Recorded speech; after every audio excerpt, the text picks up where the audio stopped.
In this episode of Who's Been Sleeping in My House, a home that has survived floods. The road itself out there was covered by a torrent of water. Was saved by an extraordinary act of charity.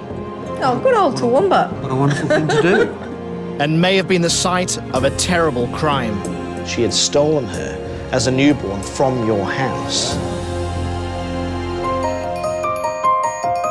I'm Adam Ford, and in this series I'm going to use my skills as an archaeologist to go back in time and uncover the extraordinary histories of homes across Australia.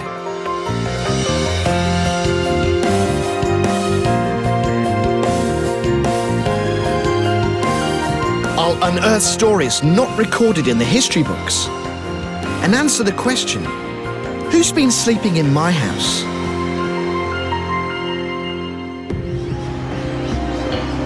I'm in Toowoomba in southern Queensland. It's Australia's largest non-capital inland city. With over 150 parks, it's known as a garden city and a great place to bring up the kids. The house I'm visiting is typical of the historic architecture of Toowoomba. And here it is.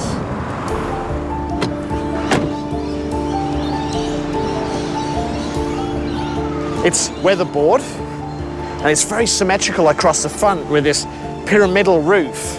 It's classic turn-of-the-century Queensland workers' cottage.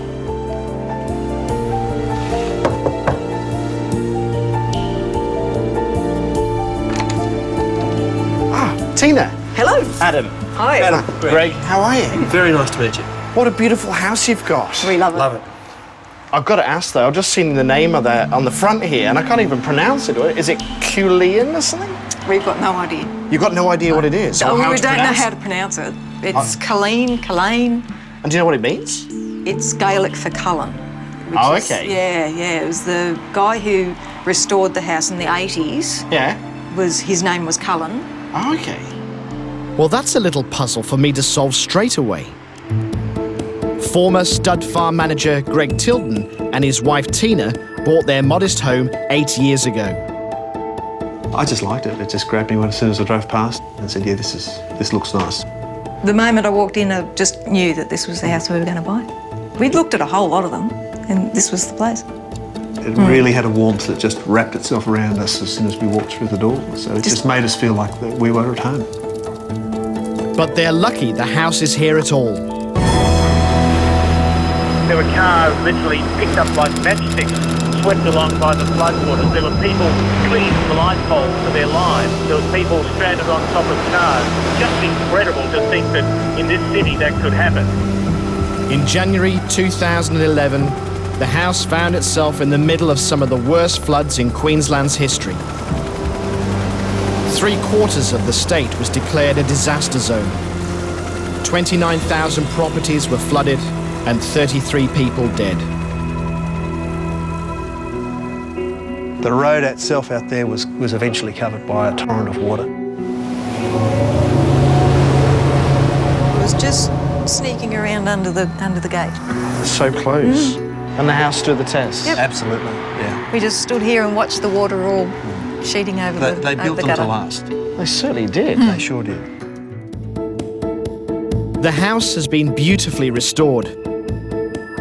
My first mission is to track down this man Cullen, so Tina and Greg can get the full story. I believe that there were photographs taken of the house prior to renovation and during the renovation, and we'd love to get hold of some of those photographs.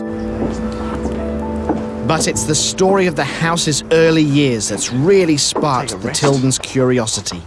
They've been told their little home was once some kind of early maternity unit, known as a lying-in hospital. We're wondering whether it was for girls who found themselves in the family way. Oh, I And see. they might have just come here, quietly had a baby and left again. Trying to keep it quiet. That's what we suspect. Well, I mean, we really need to find out whether it was a hospital. It's a tiny place, and I can't imagine it being used as such. And the mystery deepened when recently a woman passed by with some bizarre, if not disturbing, questions. A lady came to the door and said, "Did you know that there was a baby stolen?" And I said, "What, from the house, and she goes, oh yes, there was a baby stolen from the house. How very odd. It was bizarre. She didn't know anything more besides the fact that it was sort of made big news at the time. And she said it was either 1940 or 1944, I can't quite remember. How strange. Yeah, it was really quite bizarre, and she chatted for a couple more minutes and then left. Very odd. Very odd. Well, You don't that's expect people just to walk off the street and ask you questions like that. Well, of course not. I mean, that's a real mystery. So the Tildens want me to solve the disturbing mystery of the stolen baby. The rumour this home may have been a lying-in hospital.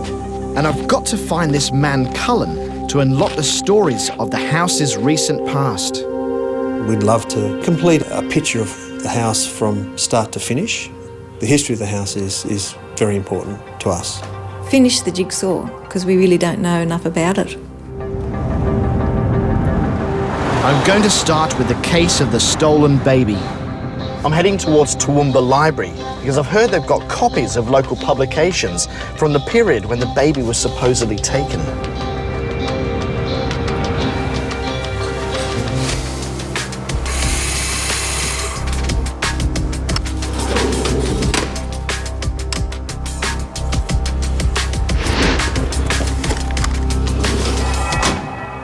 Although Tina said it was supposed to be big news in the 1940s, I'm struggling to find anything on the story. Well, I reckon I've looked through thousands of pages of archive and I haven't found one single scrap of evidence of a stolen baby. I'm really stumped. So I've come up with another strategy for tracking down information on the case. I'm going to go direct to the community themselves. I've managed to enlist the help of the local newspaper. Let's come this way, Adam. Cheers, John, thanks. So, this mystery woman, when did she actually appear at this house? 2004. And the baby, it vanished, do you believe it? Well, the Tildens say that the woman was pretty sure of her facts, so we don't know. I mean, I think the stolen baby, it must have been a big story, but we haven't been able to find anyone who recalls it. So, you know, I was just hoping that if you could put something in the paper, maybe we'll get a response, someone might remember something. ABC Southern Queensland, David Iliff with you. Will you, if you love... I've also pulled a few strings and got ABC Radio to help with the story. Who's been sleeping in... And is it a rumour or is it a fact? That's what you're trying to find out. I'm hoping that some of your listeners will have some information for us, or it might jog their memory about a story like this. And there's a lot of people who know a lot about the history of this town, so if they can help out, they can email us or they can give us a call, and Adam will let you know what we find out. Fingers crossed, David. Thanks so much. While I wait for a response, I'm going to try and find out if Greg and Tina's house was some kind of maternity unit. My first thought is that it seems far too small for the purpose. Is that Toowoomba Hospital? I'm looking for someone who might be able to tell me about lying in hospitals. Well, that's great. Thanks so much for your help. Okay, bye-bye. Well, that's great. That was Toowoomba Hospital, and they put me in touch with Jill Scanlon. She's a senior lecturer in midwifery at the University of Southern Queensland, and she's an expert on lying-in hospitals. You want to turn right at this one. Okay.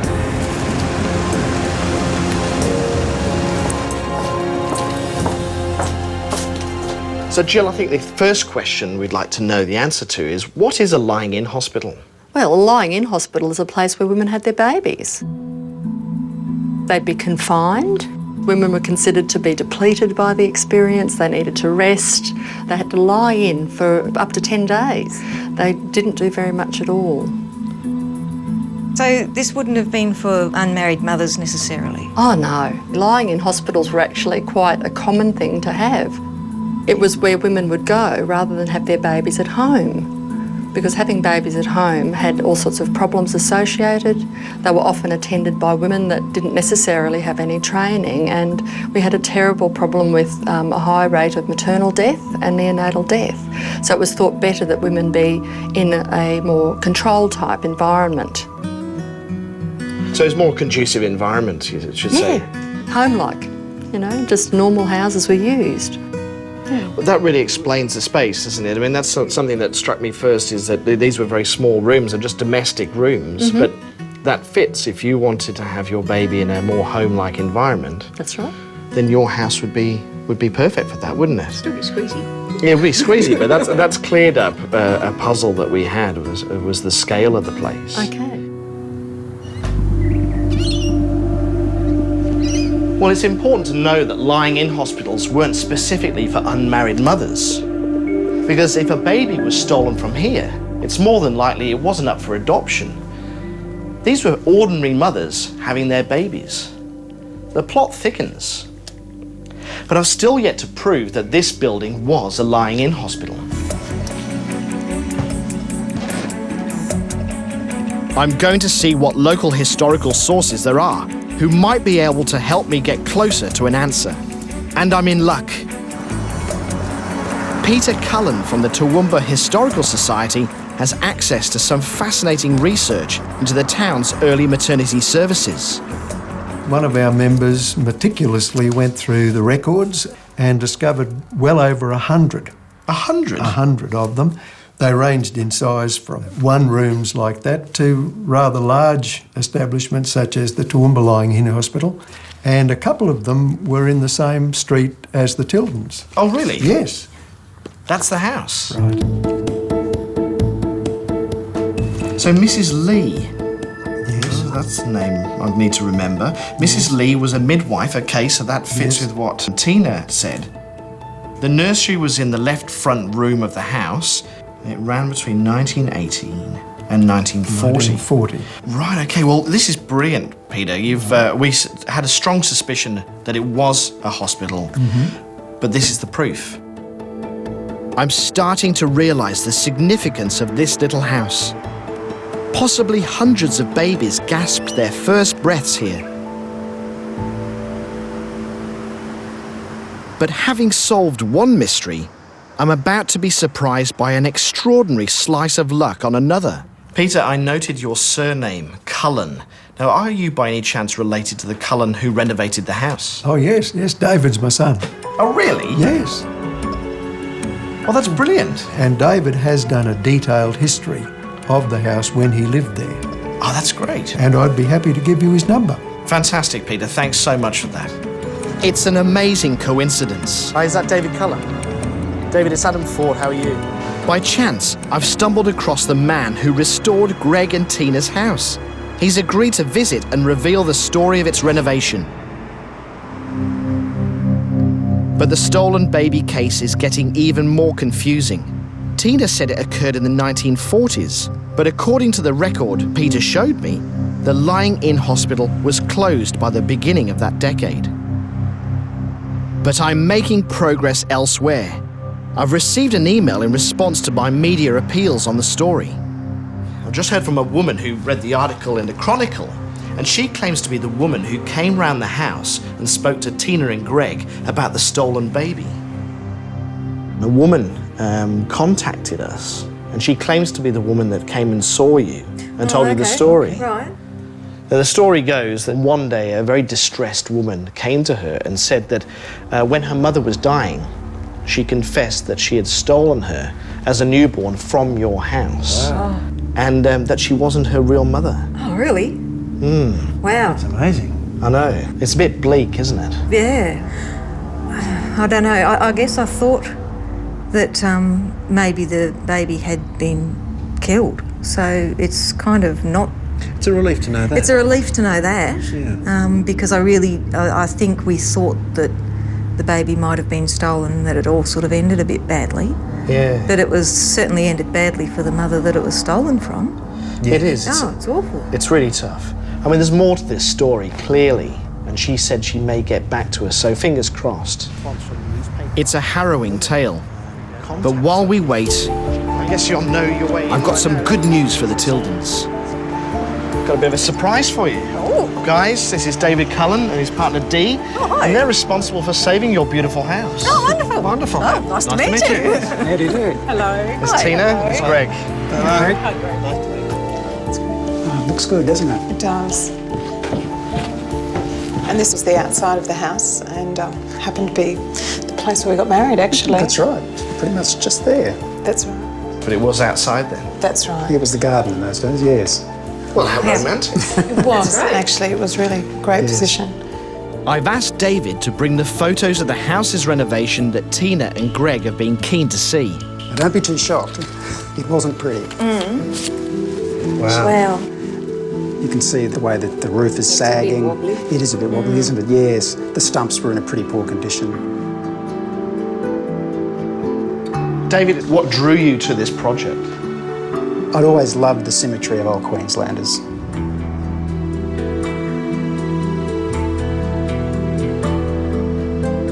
I originally moved into this room here, and the rest of the house was basically uninhabitable. And as things were renovated, I'd move from room to room, and by the time I got to the end, I was married and had 3 children. It obviously wasn't a 6-month project. No, it took a little longer than that. Yes. It's just such a lovely renovation, and we were just so pleased that you actually restored the house, looked after it and brought it back, saved it really. Absolutely. Thank you. How does it feel to come back and see it now? Oh, I just love to see that it's being cared for. And David's also able to solve another question we have for him. We believe the name of the house is derived from the Gaelic, and we're not sure how it's pronounced. I'd always liked the idea of putting a name on the house, and I tried to combine the names of the people who'd probably lived here the longest, and that was the Cullens and the Lees. I hope I've got it correctly pronounced, but I think it's Quillen, which is Gaelic for Cullen. Quillen? The person would say, yeah, Quillen. Oh, okay. So I've got some of the David's also brought with him a whole new mystery. It's about Nurse Lee, the midwife who ran the lying-in hospital. Interesting.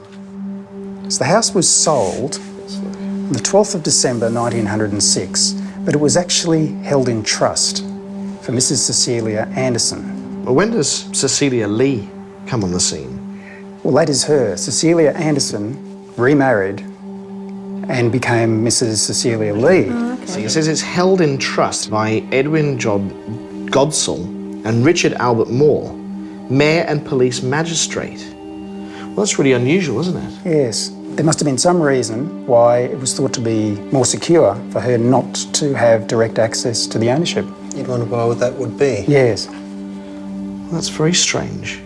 So anyway, we'll keep... Tina and Greg would like to get to the bottom of this new puzzle. The story of the trust was interesting. We really just didn't know what to make of that. We thought there might have been a criminal past or something. We thought, well, you know, what could it possibly be? The issue of trusts is a really specialist field. I'm going to have to find a property lawyer who can help. I was wondering if you could point me in the direction of anyone who knows about property trusts. Well, thank you so much for your help. That's great. Okay, bye-bye. Well, that was the Bar Association of Queensland, and they suggested I talk to a guy, Professor Peter McDermott, who's an associate professor and reader of law at University of Queensland. I've made an appointment to see Peter, but I've had some bad news on finding the answer to the mystery of the stolen baby. You remember the woman who came to you and told you the story initially? Well, she's unwilling to appear on camera, and she's not prepared to name her friend either. Well, I was thinking that she might not be able to. But she also feels that it would be a betrayal of trust to the woman who was stolen as a child. Very sensitive issue, really. It is. No, I understand all of that. I'm going to leave Greg and Tina to digest the news.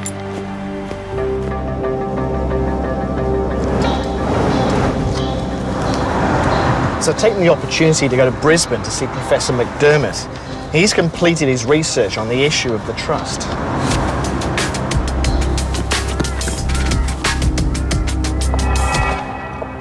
Originally, she was Cecilia Ellen Grace, and in 1902 she actually married James Anderson.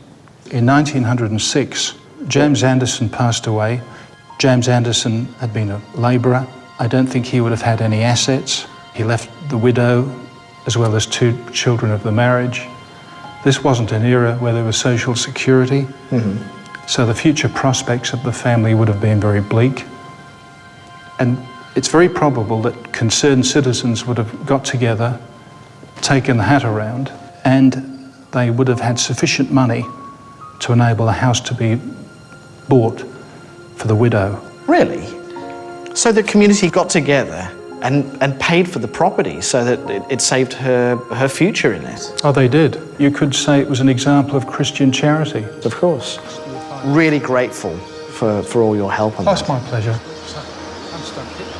So Greg and Tina's house is a living example of this community caring for its own.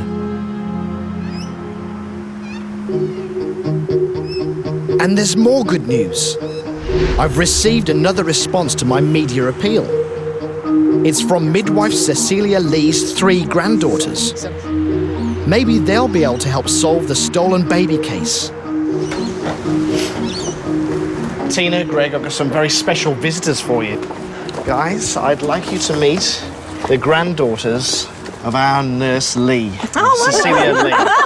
Lovely to meet you. Hello. Hi. Lovely to meet you. Please come in. Thank you. The 3 granddaughters lived in the house for their entire childhood.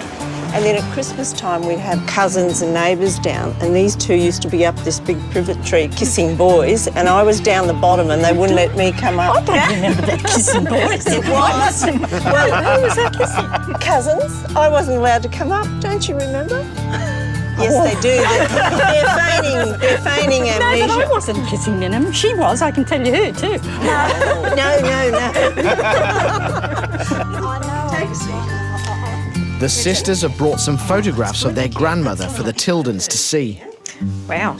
She's sitting down. Sitting down, the lady on the left. Wow. She's a lovely looking woman, isn't she? Oh, she's a lovely lady. Yes. Her name was Cecilia, but everybody referred to her as Nurse Lee, even our father, which sort of seemed a bit strange to us that, you know, he referred to his own mother as Nurse Lee. Yeah, Nurse Lee.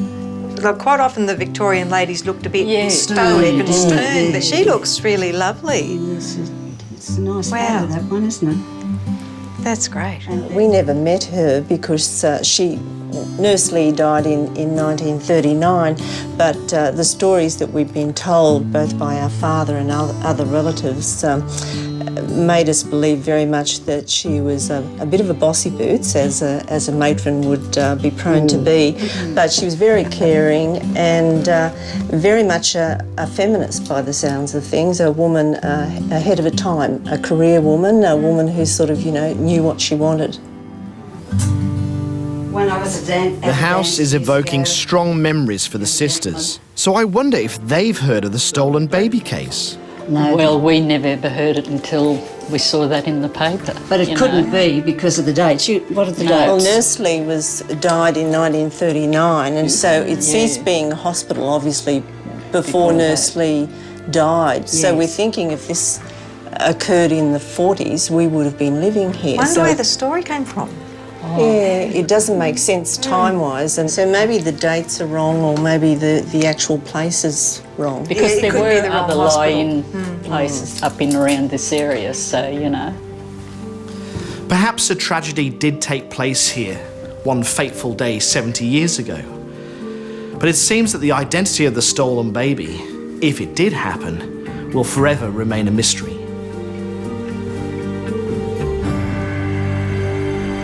It's frustrating hitting a dead end, but at least I can reveal to Greg and Tina the extraordinary story of the trust set up for Nurse Lee. I've found the answer to why the house was held in trust in the early part of the 20th century. Great. Oh, good. So I might get you to have a look at this. The subscribers contributed sufficient funds to enable a house to be purchased for the widow and her children. Oh, okay. The community did a whip round, essentially, bought the house and held it in trust for her so she didn't lose the roof over her head or over the heads of her children. Oh, how lovely. That's amazing. Oh, how wonderful. So she never had to worry about where she was going to live or... Can you imagine the relief on that? Imagine that. You lose your husband young. Yeah. He's the breadwinner. She may have had a mortgage, I suppose. Maybe they didn't own it outright anyway. Yeah, that's right. So okay. rather than them become turned out of their house... Destitute. The community purchased it and put it in trust for her and her offspring. Oh, good old Toowoomba. What a wonderful thing to do. It is, isn't it? Yeah. I mean, it's a remarkable thing when you think about it. heard of it. No, neither have I, but yeah, great community spirit. And there's another little interesting section that I'd like you to read too. Okay. For the use of Cecilia Ellen Anderson of Toowoomba, aforesaid widow during her life, for her sole and separate use, and free from the debts, interference or control of any future husband. So, well, it means it's hers and he can't take it. No gold digger came and took it off her. Absolutely. Yeah, so this was essentially protecting the investment that the community had put into the property. And we know, of course, that Cecilia did remarry to Mr. Lee. But in 1934, the trust was dissolved and the title was then transferred to Cecilia and her son. Her husband's name was never put on the title deeds. This shows me that the community thought very highly of Nurse Lee, that they would, number one, rally around and raise the funds, and then have a living trust, basically, right through her life. That's right. You know, a lot of effort was put in to keep this woman with a roof over her head.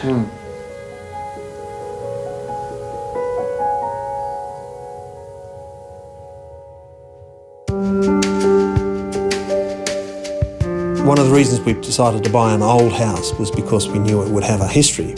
We didn't expect it would have this sort of history. And so for the chance to have Adam come and delve into that and show us where this house has been will help us hopefully guide it through its future as well. This small and assuming house has shared so many stories about people's lives, both happy and sad. It's taught us the fragility of family and about keeping the roof over one's head. And for the Tildens, well, they now have the history they've been yearning for.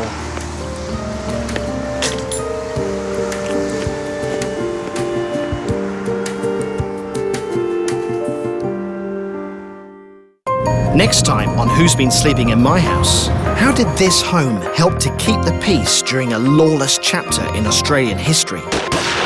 You didn't tell me you had bars on the window. Is it entangled with a notorious murder? Took up an axe and sunk it into Dunkley. And what secrets lie beneath the ground? Amazing. We had no idea.